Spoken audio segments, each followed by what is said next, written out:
ჭეშვილმა სასწრაფოდ დატოვოს თანამდებობა. დღეს დაახლოებით 12:30-ზე გამოვედი სახლიდან. რამოდენიმე მეტრი რო გავიარე, გააჩერა პოლიციის უფროსმა მანქანა. ჩვეულებრივ სამოქალაქო ფორმაში იყვნენ ჩაცმულები და დამიძახა 1 წუთი გაჩერდი. რო გავჩერდი, მომმართა შემდეგი სიტყვებით, რომ იარაღი ამოიღე. მე ავიწიე რაც მეცვა სვიტრი, ვანახე რომ არ მქონდა იარაღი და მოვთხოვე ხალხს დავიძახე რომ ხალხო გამოდით იარაღს მიდებენ მეთქი. შემდეგ ამოიღო პოლიციის უფროსმა იარაღი და თიძე ესე დაატრიალა და მითხრა აბა ეს ვისი იარაღიაო. მე როცა მივხვდი რომ უნდა ჩაედო იარაღი, გამოვიქეცი, გამომეკიდა და მომიშვირა იარაღი. მე უნეოდა რომ გაჩერდი თორე გესურიო.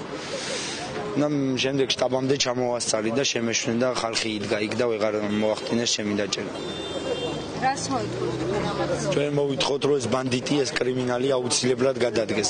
ამან უნდა აგოს პასუხი დღისით ძისით, ესე გამომეკიდა და ესე უნდა რომ გავეფუჭებინე და იარაღი ჩაედოთ ჩემთვის.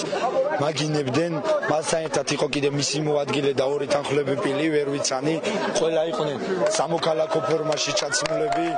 ყველანი ახდენდნენ ჩემზე სიტყვიერ შეურაცხყოფას და დაახლოებით 200 მეტრი მდიეს. გიორგი ბირვაშვილს რომ უძდოდა ვიღაც არ ვწავსროთ მე ვინ იყო ის პიროვნება, ის დავინახე. გამორბოდა გიორგი გამორბოდა წინა და ის უძდოდა უკანა.